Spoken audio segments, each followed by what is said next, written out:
Welcome to double seven media. నేను మీ ఆదినారాయణ. నా video చూస్తున్న ప్రతి ఒక్కరూ లైక్ చేసి, షేర్ చేసి, కామెంట్ చేసి, అలాగే ఛానల్ను సబ్స్క్రైబ్ చేసుకోవాలని కోరుకుంటున్నాను. ఆంధ్రప్రదేశ్లోని పల్నాడు జిల్లాలో ఒక మహిళను టీడీపీ నాయకుడు లైంగికంగా వేధిస్తున్నాడనే వార్తలు మనము వింటున్నాము.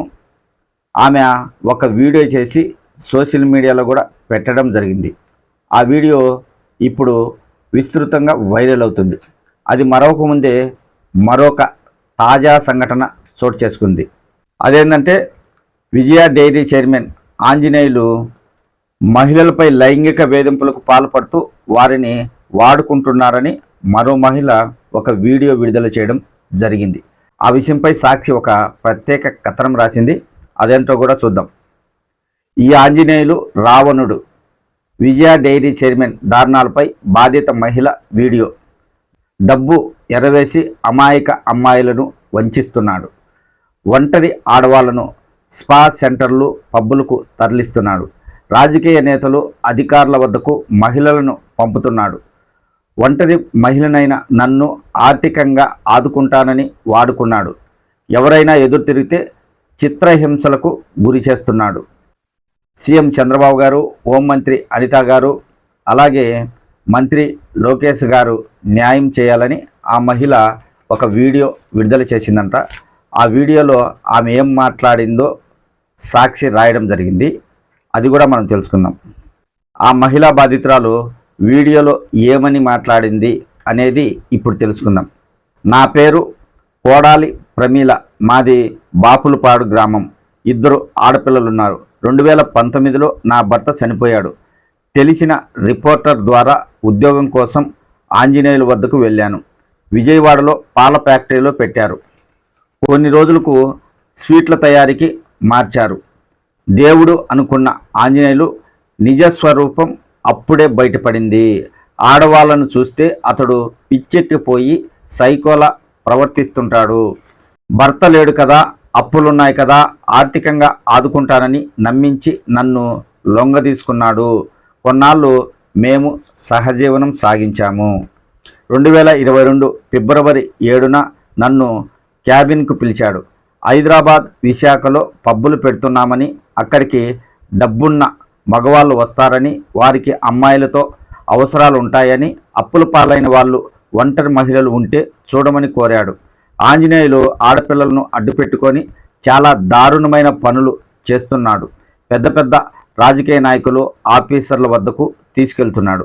మాట వినని వారిపై దొంగతనం నెపం నెట్టి ఉద్యోగం నుంచి తీసేస్తాడు. నన్ను అలానే పంపించాడు. 3 రోజులు గదిలో బంధించి చిత్రహింసలు పెట్టాడు.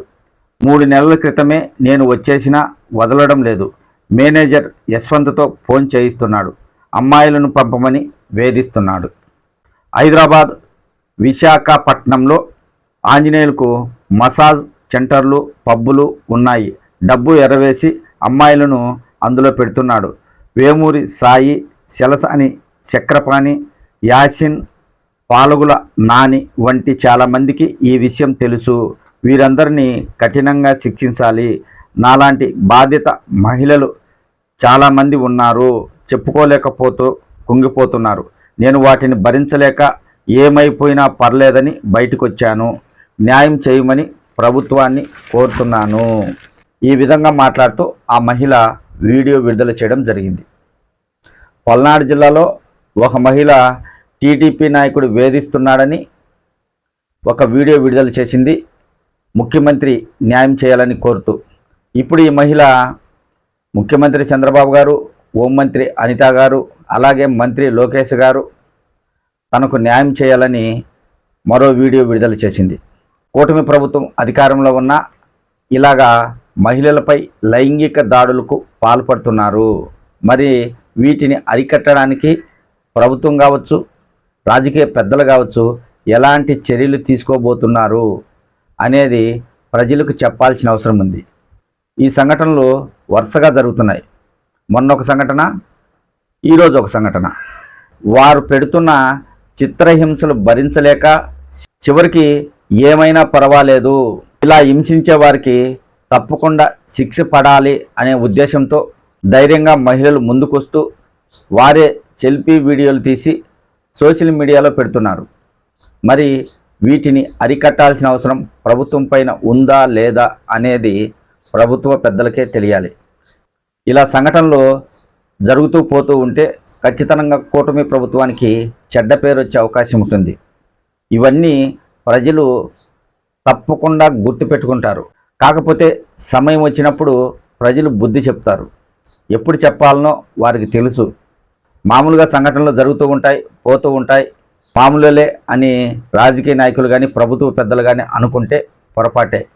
ఇలాంటి వాటిపై ఎప్పుడైతే కఠినంగా చర్యలు తీసుకుంటారో అప్పుడు ప్రజల్లో కూడా వారికి మంచి పేరు వస్తుంది.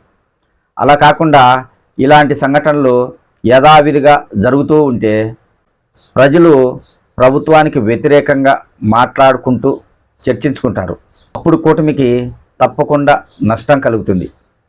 ఇలాంటి సంఘటనలు జరగకుండా కూటమి పెద్దలు కఠిన చర్యలు తీసుకోవాల్సిన అవసరం ఉంది.